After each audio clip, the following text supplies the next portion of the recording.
बच्चों की जैसा कि आप देख रहे हैं, आज हमारा टॉपिक ये मन की रुस्तियां हैं। ये एनसीईआरटी बुक का, हिस्ट्री की बुक का फर्स्ट चैप्टर है। और कल मैंने स्लाइड शो के माध्यम से आपको कुछ पढ़ाने की कोशिश की थी। मैं डायरेक्टली आज बुक पर ही आ रहा हूँ और आप इसको ध्यान से देखिए। स्लाइड को थोड़ी सी लंबी हो सकती है, कोशिश करूंगा छोटी स्लाइड बने, क्योंकि यूट्यूब पे इसको अपलोड करना होता है और लोग यूट्यूब पे ना देखते नहीं है। फिर भी आप लोग हर एक चीज, हर एक सेकंड इसका ध्यान से देखिएगा। चैप्टर है हड़प्पा सभ्यता। सबसे इंपॉर्टेंट चीज है इसका जो पारिभाषिक शब्द स्थान और काल, इससे जोड़ेंगे इस चीज को। आप देख रहे हैं यहाँ पर तमाम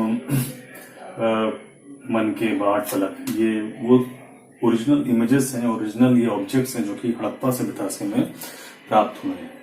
हर एक चीज डिटेल में नहीं जाएंगे क्योंकि टाइम का बड़ा लिमिटेशन होता है, इसलिए आप लोग किताब से और डिटेल ले लीजिएगा।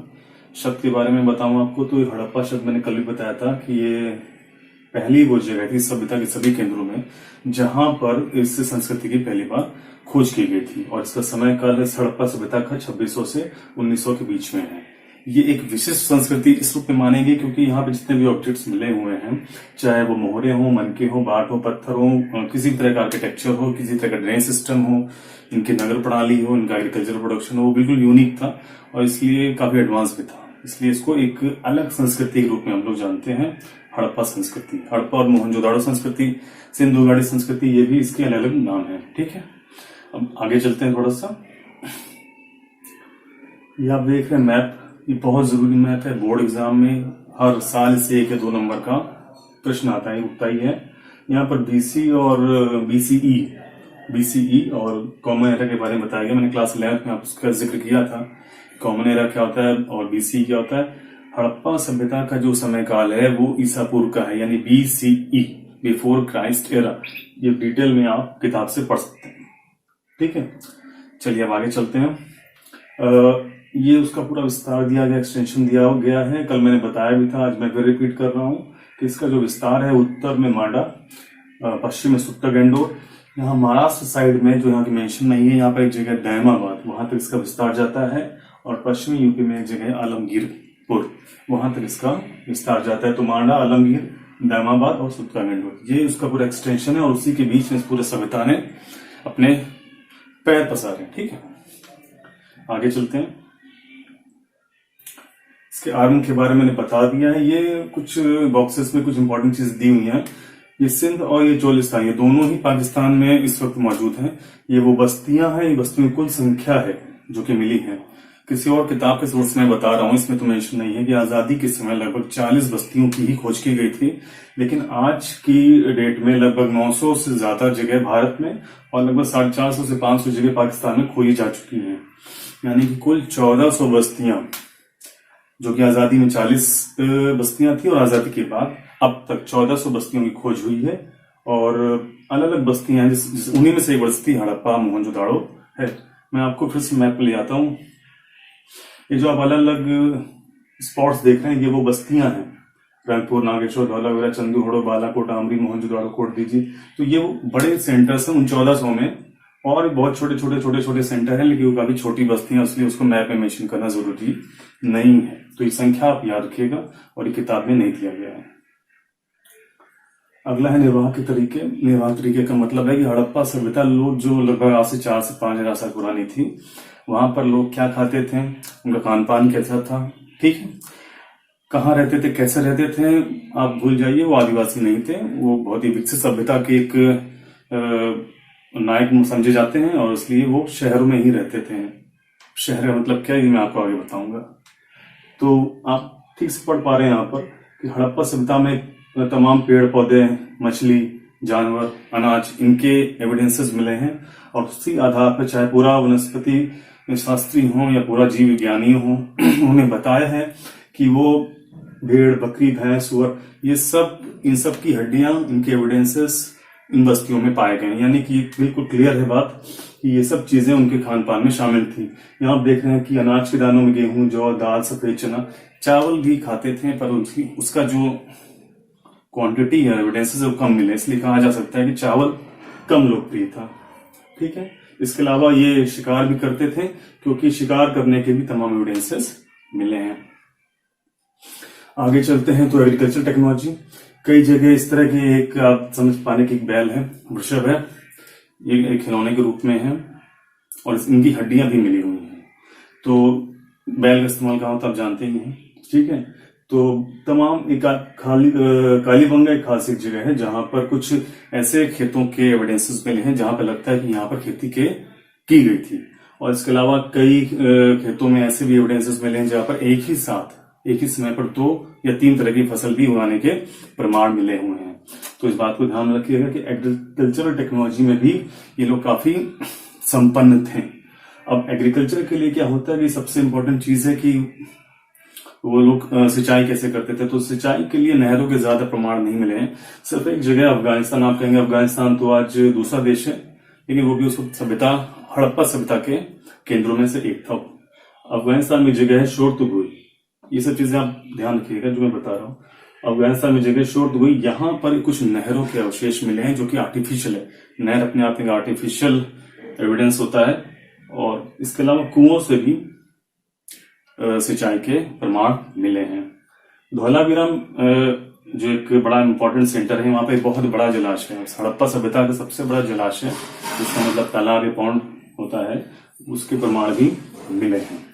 इस तरह के कुछ धातु हैं जो आपको लग रहा है कि कुछ वेपन्स के तौर पे हैं या औजार हैं, तो ये धातुओं के औजार, इंस्ट्रूमेंट्स, टूल्स वगैरह मिले हैं, पर इसमें लोहे का इस्तेमाल नहीं। एक बार ध्यान रखिएगा, आप आगे के लिए बता रहा हूँ, लोहा हड़प्पा सभ्यता में नहीं पाया गया। तो ये कॉपर और टिन के मिक्सचर से कांस्य बनाया गया और इसीलिए सभ्यता को कांस्य युगीन सभ्यता भी, कांस्य युगीन सभ्यता यानी ब्रॉन्ज एज सिविलाइजेशन भी कहते हैं। ठीक है, अब आगे बढ़ते हैं। क्योंकि मैं कास्ट कर रहा हूं इसलिए देखिए पिक्चर क्लियर नहीं हो रही है।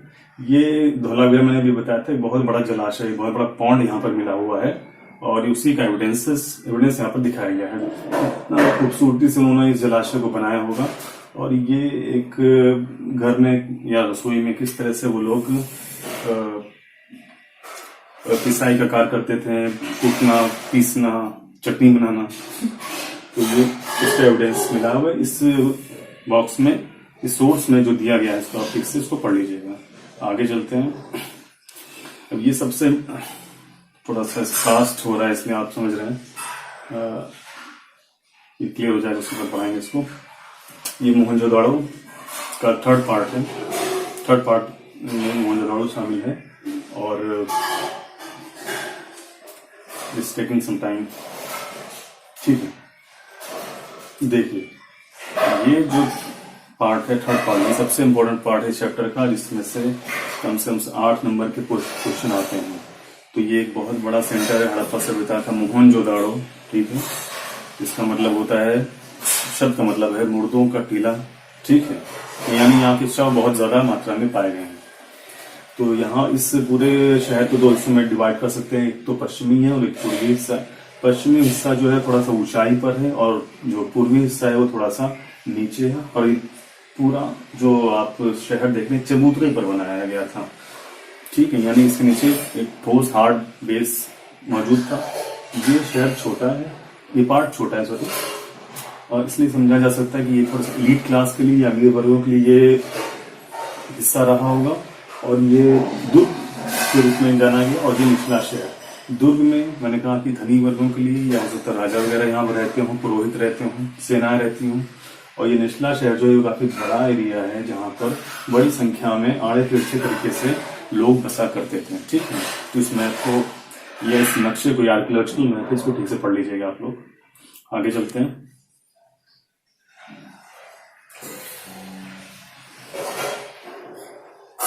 ठीक, इसके बारे में बता दिया आपको। अगला नालों का निर्माण,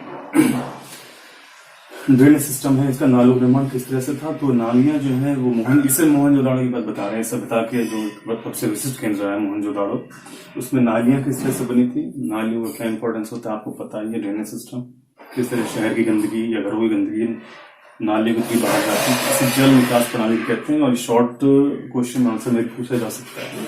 तो नालियां जो थी बहुत ही वो प्लान तरीके से बनाई गई थी और वो सड़कों तथा गलियों को लगभग एक ग्रिड पद्धति के माध्यम से जोड़ा गया, जो एक दूसरे को समकोण पर काटती थी। ठीक है, यानी कि आड़ी तिरछी नालियां नहीं थी, एंगल क्रिएट करके नालियों को बनाया गया ताकि पानी का फ्लो बराबर से बना रहे और सभी नाली ढकी हुई थी। हर घर में नाली। एक यहाँ चित्र दिखाया गया जिसमें मोहनजोदाड़ो में कि कितनी विशाल नाली है, ठीक है। एक आदमी इस नाली के अंदर से आ जा सकता है। तो आप सोच सकते हैं उनका जो आर्किटेक्चरल जो वक्त था वो कितना एडवांस था वो। आगे है गृह स्थापत्य, घर किस तरह से बनाए गए थे, तो मैं सीधे आपको घर में ले चलता हूँ। यहाँ देख सकते हैं कि एक घर का सैंपल दिया गया है जिसको कई हिस्सों में डिवाइड किया गया है।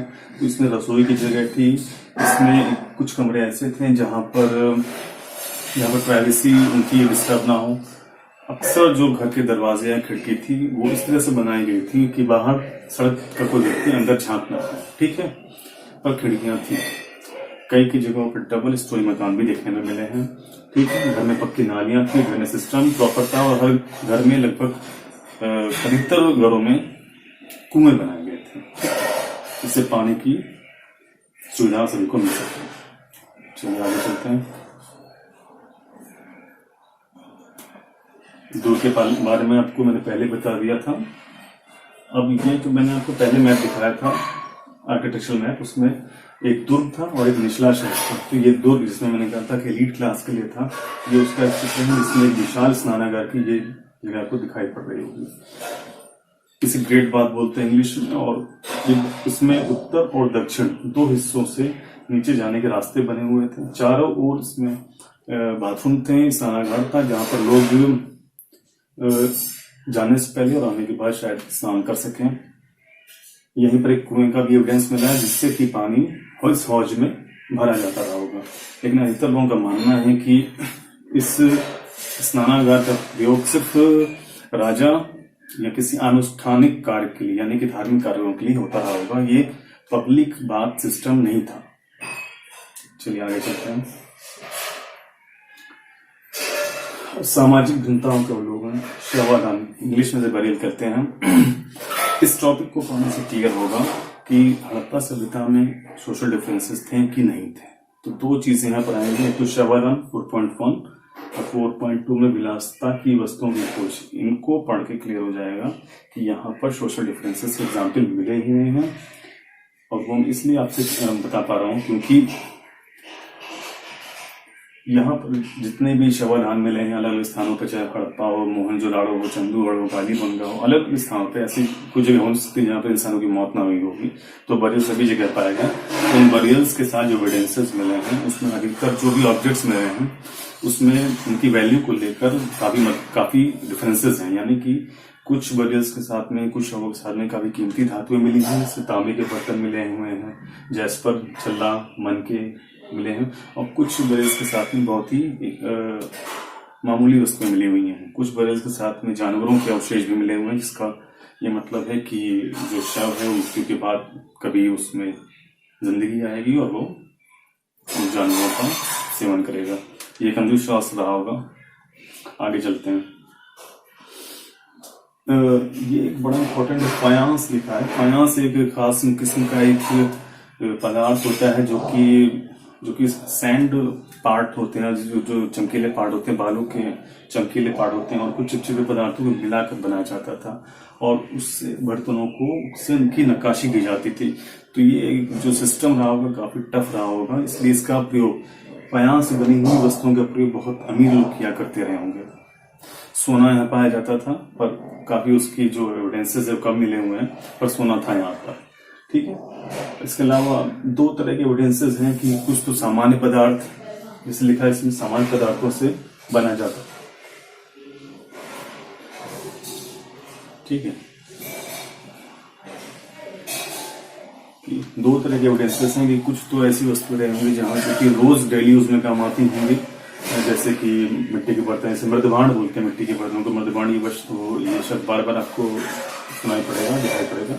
चक्की जिससे अनाज को पीसा जाता रहा होगा, सुई, नीडल्स वगैरह, ये रोजमर्रा में आप चीजें आती नहीं, बड़ी मात्रा में पाई गई हैं। और कुछ कीमती वस्तुएं मिली होंगी जिसमें आभूषण कहे जा सकते हैं, मनके कहे जा सकते हैं, वो मिली होंगी। और इस तरह से कहा जा सकता है कि यहाँ पर रोजमर्रा की वस्तुओं का विक्रय हो रहा होगा। और फायांस या कुछ कीमती धातु में सोना रहा होगा, तांबा रहा होगा, उनकी बनी हुई भी कुछ वस्तुएं मिली होंगी।